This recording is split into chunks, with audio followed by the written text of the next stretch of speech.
Hey guys, welcome back to another impressions video, and today I'm here to talk about the latest game I beat, which is Devil's Third for the Nintendo Wii U. An action-packed game that was supposed to come out several years ago. It was going to be published by THQ, but as we all know, THQ went under and the game entered this development limbo. And it wasn't until Nintendo decided to pick up the tab a couple years ago that the game re-entered development. And here we have the final product many years later after the game got originally announced. So a lot of action fans were looking forward to this game. A lot of Itagaki fans, of course, were looking forward to this game. And it came out and it was very criticized by reviews. But I do have to say that I'm happy I decided to purchase this game because I had a lot of fun. And I was interested in this game ever since it got announced, just because of the over-the-top action, the cheesy looks of the game. And the good news is that a lot of the friends that I know that have picked the game up, they're also enjoying this game quite a bit, and they're having fun with it. So I'm a little bit dumbfounded as to see all the very negative reviews of the game, but we'll leave that for a little bit later in the video. And I'm going to start talking a little bit about the I guess the controversy of the availability of this game in its retail version. As we all know, the game came out just a couple weeks ago, and I have to be completely honest. At first, I was going to pick the game up on day one because I thought it was going to be somewhat of a quote-unquote budget release, sort of like Kirby's, the Kirby game that came out earlier this year, and the Yoshi game, Yoshi's Woolly World, that also came out a couple months ago. Nintendo decided to release those games at a discounted price of $49.99. And I thought that was going to be the case with Devil's Third, maybe even a $39.99 release, considering this is not the most technical, game out there in terms of graphics and things like that. And so I was hoping that the game was going to have a very low price point. And to add to that, my 20% discount from Best Buy, obviously, because I've played games like Devil's Third in the past, and I've enjoyed them quite a bit. And by that, I mean games that usually get very bad reputation, very bad reviews, and they're not received very well in terms of reviews out there. Such as, for example, the No More Hero games, 1 and 2 for the Wii. Those games didn't get good reviews at all.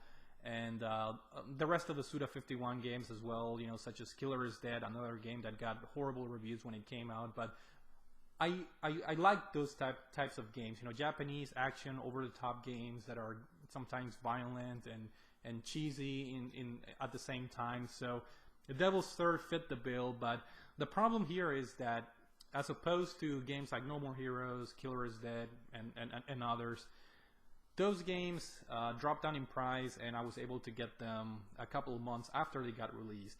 With Devil's Third, I had a similar plan after they announced that the game was going to be a full-price game at $59.99. So I figured, you know what, I'm not going to get it day one. I'm just going to wait a little bit, get it when it drops down in price, and enjoy the game for what it is. Because I know these are short games, and sometimes paying $60 for it, it's a little bit too much money out of my pocket, in my opinion, for a game that's 8 hours or maybe less than 10 hours. I usually try to be careful when spending my money on games that are shorter than 10 hours. So, to my surprise, the game got sold out incredibly quickly, both through Amazon and Best Buy, which, Best Buy was always my number one choice because I have a 20% discount on new games there. So the rumor got out there fairly quickly through NeoGAF. I read through some reliable sources that indeed Nintendo had a extremely low print run of this game. So that's when my freaking out mode started, because I really wanted to get the game. And I decided to buy the game at full price. And unfortunately, I had to buy it through GameStop. And I'm saying that because more often than not, GameStop, they give you gutted copies, or copies that are already open, and they label them as new. And sure enough, when I got my copy of the game, it was open, but it was labeled as new. So I was a little bit upset, but at the same time, I was grateful that I was able to get my hands on the game, because it was the only game in my area. and this is just, I think, 3 days after the game came out. So all the available copies that were online got sold out really quickly, to the point that a lot of people that pre-ordered the game through Best Buy and Amazon got their pre-orders canceled because apparently the print run was so small that they were not able to fulfill all the pre-orders of the game. So being a very niche type of game, being a very critically, just they blasted the reviews with this game. It's obviously that not a whole lot of people were set to buy this game. So I'm starting to think that the rumors that the print run was extremely low are very, very true indeed, because this is a type of game that is not going to move any Wii U units. Nobody's gonna buy a Wii U only just to play this game. So indeed, I think the rumors of this game being extremely rare are completely true, and the fact that you cannot buy this game online is a testament to that. I did hear, however, that Amazon will get a couple more physical units. So keep checking that website if you insist on getting a physical copy of the game like I did, and because I prefer my games physically, but the game is available through eShop as a digital download. But here's the very sought after physical release of the game that I'm very grateful to have, even though I had to pay $60 at GameStop for a gutted copy. But I'm very happy to have the physical version of the game, which a lot of people criticize this because they changed the cover. The Japanese and European cover is different, and I do agree. Their cover is more stylish, but if I were to choose between the two, I'll stick with the North American one because it's so cheesy. As you guys can see here, we have Ivan, the main protagonist here, with just fire in the background, and he's wearing his aviator glasses, and it's so cheesy, so like 90s, early 90s B action movie type of cover. It suits the character of the game perfectly. So I'm actually glad that the North American version changed the cover to this cheesy piece of art right here. Very happy to have the physical version of the game. And again, it's supposed to be one of the rarest physical retail Wii U games out there. So from a collection standpoint, I'm happy to have it. But of course, let's talk about the game. The reviews are out there. They're incredibly bad. Some reviewers out there were giving this game 2 out of 10s or 3 out of 10s. A lot of 2, 3, 4s, and 5s out of 10s, which is an incredibly bad scores. And I'll be the first one to say I really don't understand why this game is getting such low scores. On one side, on the technical side, I do agree. This game has major issues. The frame rate is always dropping below 30 frames per second. There are instances where it looks like a slideshow. If there's a lot of action and you get into a room with a lot of enemies, everything slows down to a crawl. A lot of jaggies in the game. The game is very unpolished, but for what it is, you have to learn to appreciate the game for its fun factor, and that's where I think Devil's Third redeems itself. The story is actually it takes itself seriously in a way, but it's your typical, you have to save the world from the bad guys. The main protagonist, Ivan, he was part of this I guess terrorist group, and he got out of it, and now he has to prevent his old buddies.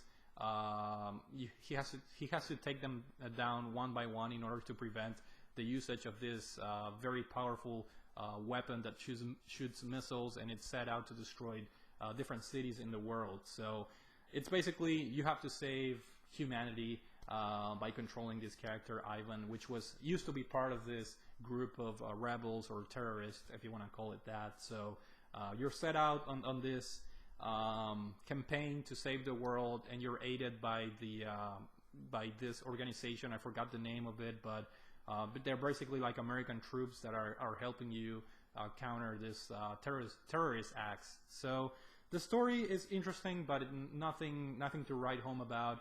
There are some interesting characters introduced throughout the game, but yeah, the story is good overall, but nothing too memorable or great. I do have to say about the ending, no spoilers here, but I was a little bit let down because the game ends in a cliffhanger. It seems like they set up the game to have a sequel, which at this point I don't think it's gonna be possible or viable. Just considering how bad the game reviewed, and I'm not really sure who's gonna pick up the tab for a sequel as far as publishing. But here's hoping that the miracle happens and Devil's Third 2 somehow gets released. And again, graphically the game doesn't look very good. I do have to say that the character models are pretty detailed. They're pretty fun to look at.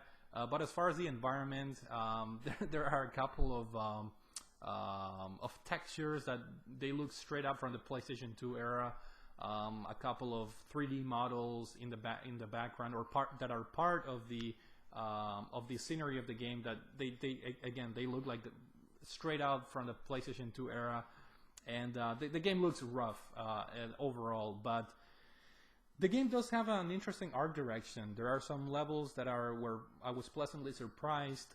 There is this one level where you played in like a snowy Japanese setting that it's very fun to look at the environment, how they set up the architecture and the art direction in that particular level. I found myself actually enjoying it despite, again, the graphics not being anything spectacular. I think they did a good job in that regard. And it's a very varied game in terms of environments. I know a lot of action third-person shooter games repeat themselves very often as far as the sceneries or the levels. You're always either inside a military base or they're very linear and repetitive.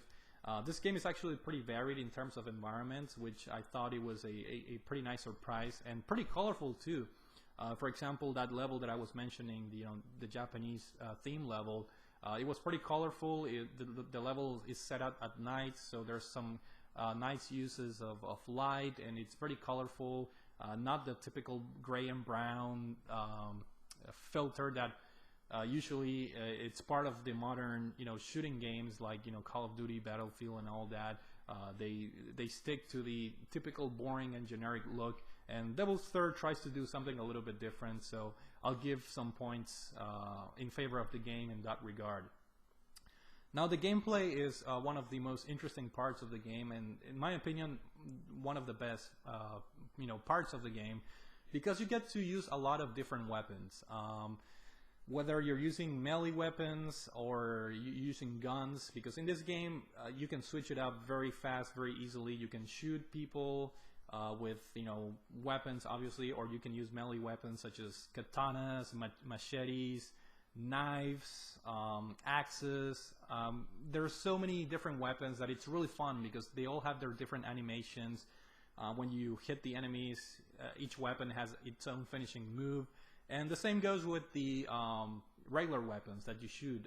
Rifles, sniper rifles, automatic machine guns, shotguns, RPGs. There's actually a great variety of weapons in this game, and they're available to you right from the get-go. When you play the first level, you're gonna find tons of different weapons to choose from, and it's very fun. It's just very rewarding. The game obviously is very action-based, very violent, very gory, but at the same time very cheesy and very vulgar. This game doesn't really take itself too seriously when it comes to gameplay and when it comes to characters as well.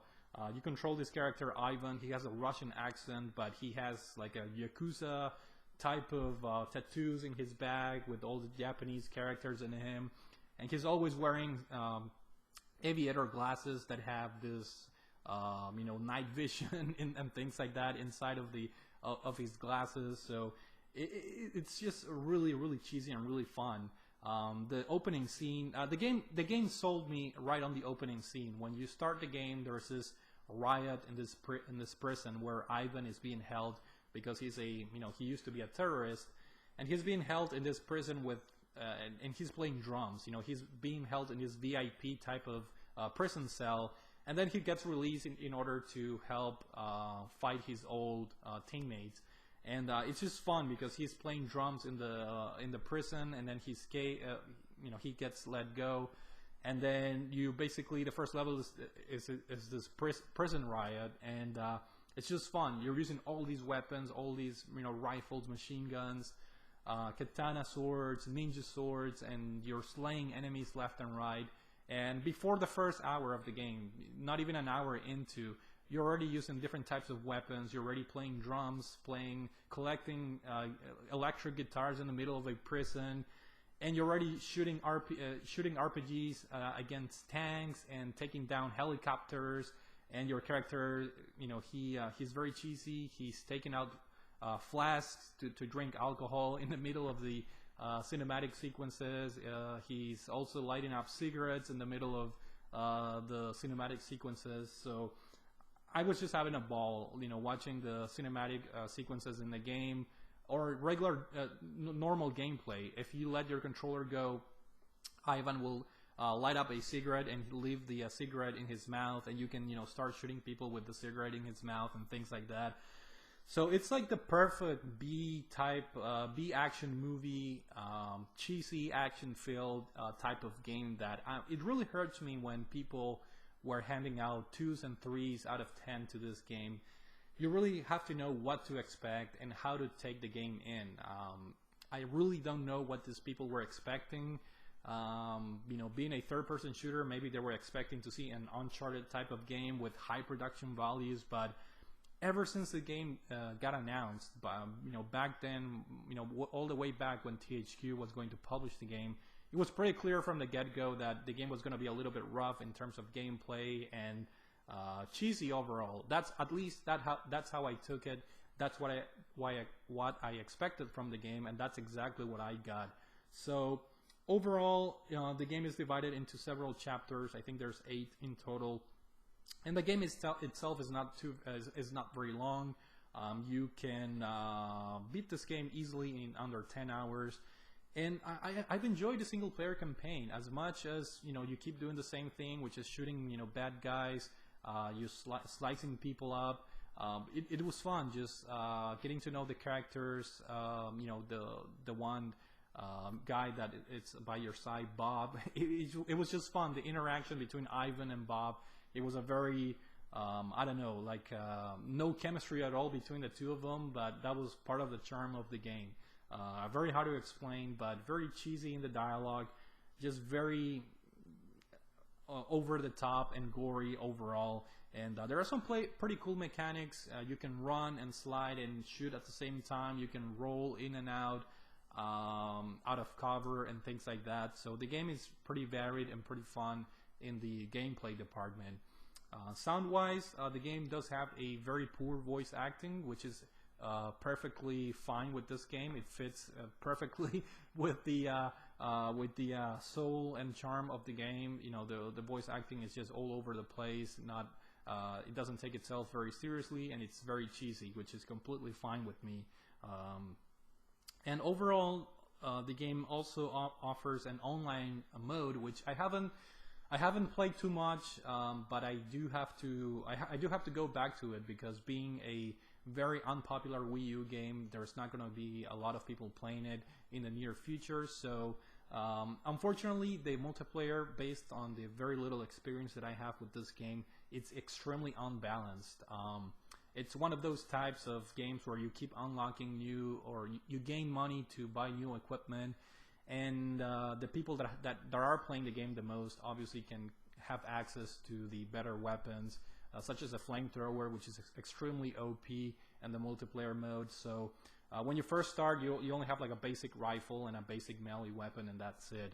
So extremely unbalanced and not very fun at all if you're new to it, and other people out there have the better equipment. But it's fun in the same way that the BioShock 2 multiplayer was. It's clunky, it's somewhat broken, but it's still very fun to shoot other people online.